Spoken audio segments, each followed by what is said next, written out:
اپنی آخرت کی تیاری بھی اسی طرح کرو جیسے دنیا کے امتحان کی تیاری کرتے ہو۔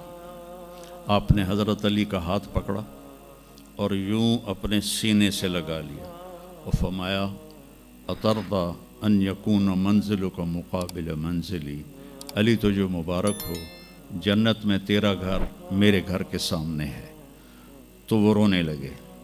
لیکن یہی علی جن کو خوشخبری ملی ہے کہ تیرا گھر میرے گھر کے سامنے ہوگا، کسی کو یہ خوشخبری نہیں ملی سوائے مولا علی کے، وہ رات کی مناجات میں روز تڑپتے روتے ہوئے یہ کہتے تھے آہن آہ من قلت الزاد و بعد السفر و وحشت الطریق، ہائے اللہ، ہائے اللہ، ہائے اللہ، میرے پاس عمل تھوڑا ہے۔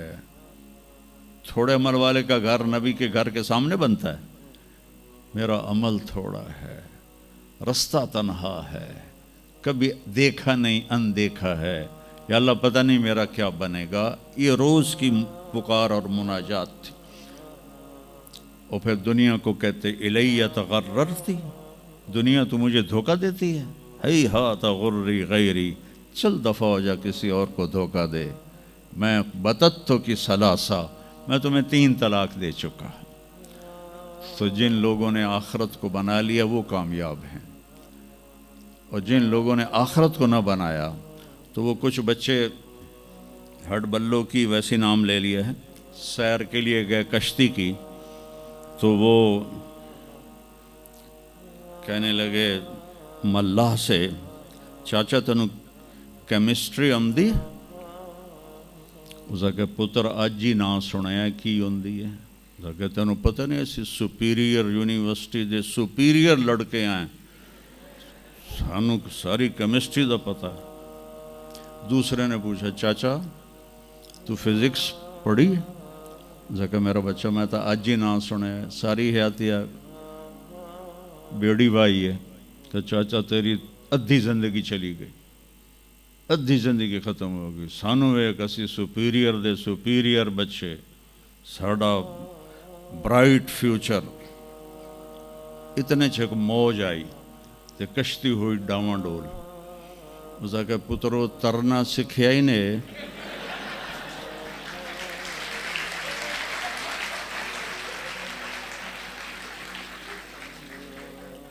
وہ آکھن لگے کوئی نہیں سکھیا، سوئمنگ پول کوئی نہیں سپیریئر ہے۔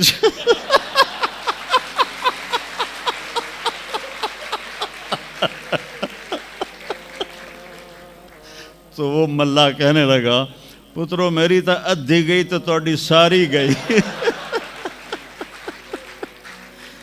تو میرے بچوں، مرتے وقت ایسا نہ ہو کہ تم کہہ رہے ہو ساری برباد ہوگی۔ اپنی زندگی، اپنے نبی کی زندگی پڑھو۔ چند تو فرائض ہیں جو میں نے ابھی پہلے گنائے ہیں، اس کے علاوہ سچ انسان کو عزت دیتا ہے، دیانتداری انسان کو عزت دیتی ہے، رزق حلال انسان کو بلند مقام باوقار بناتا ہے، اور اچھے اخلاق فرشتوں سے بھی اوپر اس کو لے جاتے ہیں۔ آپ نے فرمایا جس کے اخلاق اچھے ہوں گے میں جنت الفردوس میں گھر لے کر دوں گا۔ تو نماز کی عادت ڈالو۔ کچھ بچے جی نہیں پڑھی جاندی، کوئی دن میں کوئی ایک نماز ضرور پڑھو، جمعہ پڑھو، ایک نماز ضرور، پھر وہ 2 ہو جائیں گی، پھر وہ 3 ہو جائیں گی، پھر وہ 4 ہو جائیں گی، پھر وہ 5 ہو جائیں گی۔ میں نے جتنوں کو بھی یہ نسخہ بتایا وہ سارے اللہ کے فضل سے، گورنمنٹ کالج میں میرا تھا ساتھی، تو وہ پھر شفٹ ہو گیا انگلینڈ، تو کوئی 40-45 سال بعد اس سے ملاقات ہوئی، یہاں پاکستان آیا ہوا تھا۔ تو میں نے کہا کہ نماز پڑھتے ہو؟ کہنے لگا نہیں۔ جمعہ؟ کہنے لگا نہیں۔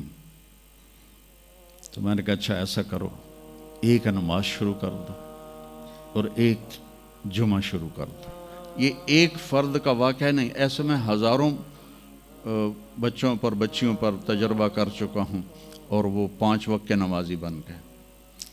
تو 2 دن کے بعد فون پہ بات ہوئی تو کہنے لگا یار تو مینو ایک دسی آئی میں تو پنجے شروع کر دیتی ہیں. وہ ڈرنکنگ بھی کرتا تھا, کالج کے زمانے میں بھی کرتا تھا. کہنے لگا لو جب میں نے نماز شروع کی تو میں نے کہا میری توبہ, میں شراب کو بھی ہاتھ نہیں لگاؤں گا. نماز ایسی چیز اپنی زندگی, اگر کسی کے لیے رخصت ہوتی تو حضرت امام حسین علیہ السلام کے لیے رخصت ہوتی میدان کربلا میں. لیکن کیا جنت کے سردار, جنت کے نوجوانوں کے سردار, اور جنگ سے پہلے اونگ آ گئی اور آنکھ کھلی تو مسکرانے لگے. تو بہن زینب علیہ السلام نے پوچھا یہ کوئی ہسن دا ٹائم ہے, اتنی تو مصیبت آئی کھڑی. کہا بہن اللہ کے نبی خواب میں آئے ہیں, فرما رہے ہیں بیٹا میں لینے کے لیے آ چکا ہوں. تو اب یہ نماز نہ پڑھتے تو ٹھیک تھا, اتنا تو قتل و غارت چل رہا تھا. لیکن جو ہی ایسے سورج ڈھلا تو آپ نے زہیر تھے آپ کے رائٹ سائڈ پر جھنڈا اٹھانے والے, اور لیفٹ پر تھے حبیب, اور درمیان میں تھے عباس اپنے بھائی. تو آپ نے زہیر کو بلایا, کہا یہ شمر سے کہو تھوڑی دیر رک جاؤ میں نماز پڑھ لوں.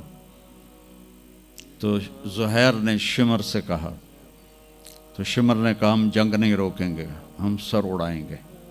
تو انہوں نے واپس آ کر کہا جی وہ انہوں نے جنگ روکنے سے انکار کر دیا ہے, اللہ کی قسم اب ان کے لیے کھلی اجازت تھی کہ یہ چھوڑ دیں اور سر کٹا دیں.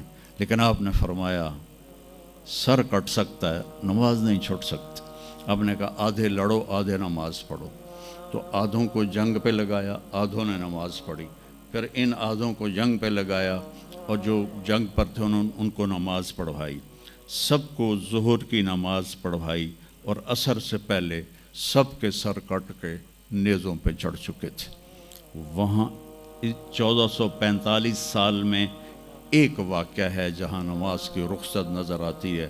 لیکن میرے نبی کے نواسے نے ایک مثال قائم کی, پوری امت کو ایک پیغام دیا کہ زیر خنجر بھی یہ پیغام سنایا ہم نے, نماز نہ چھوڑو. کبھی قضا ہو جائے تو رات کو سونے سے پہلے قضا دے کے سویا کرو.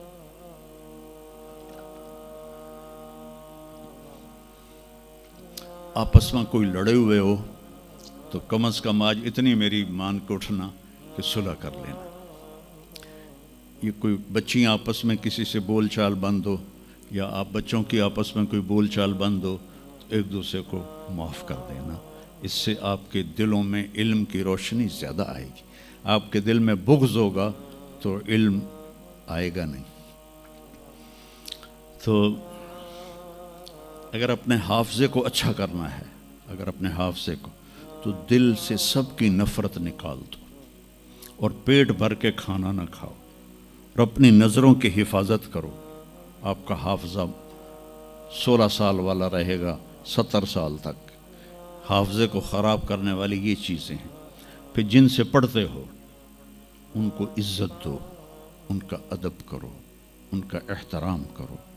باب العلم ہے حضرت مولا علی, کہا میں غلام ہوں اس کا جو مجھے ایک لفظ نہیں ایک حرف, جو مجھے ایک حرف بھی سکھا دے علم کا, میں اس کا غلام ہوں. تو جو آپ کے ٹیچر ہیں یا لیڈی ٹیچر ہیں, جو آپ کو جو کچھ بھی پڑھاتے ہیں, ان کا احسان ہے آپ پر. آپ ان کو عزت دیں, ان کو احترام دیں. ان میں سے کوئی دعا دے دے گا آپ کا کام بن جائے گا. تو میں اسکول میں تو دعائیں لے نہ سکا استادوں کی, لیکن جب میں مدرسے میں داخل ہوا تو میں نے اپنے سارے استادوں کی دعا لی ہوئی ہے, ان کی عزت اور ان کے احترام سے. تو چونکہ آج کل بہت زیادہ آزاد ماحول ہو گیا ہے, تو وہ اپنے ٹیچر کو ایزی لیتے ہیں کہ کوئی ان کی بے عزتی کر دے, کوئی ان کے آگے بگڑ جائے تو اس کو برا نہیں سمجھا جاتا. لیکن بیٹا کتاب ایک ذریعہ ہے, علم آسمان سے آتا ہے, اور اس کے میں ذریعہ استاد ہوتا ہے. اور استادوں کو بھی کہتا ہوں کہ اپنے منصب کا خیال رکھو, اور اپنے پڑھانے کو اپنا فریضہ سمجھ کے ادا کرو. سر سے اتارنے والا کام نہ کرو, اور بھاگا دوڑی والا کام نہ کرو, بلکہ اپنی نسل کو تیار کرو. جس دن ہم اپنا علم یہیں سے حاصل کریں گے, اور باہر یورپ جانے کی بجائے اپنے ملک میں ہمیں اپنا علم ملے گا تو پھر ہماری عزت کا دور شروع ہو جائے گا۔ جب تک ہم علم میں غیروں کے محتاج ہیں تو ہم انہی کے محتاج رہیں گے۔ تو یہ چند ایک باتیں آپ کی خدمت میں ہیں، اور جب آپ کو چھٹیاں ہوں تو تبلیغ میں کچھ وقت ضرور لگائیں، اس سے آپ کو فائدہ ہوگا۔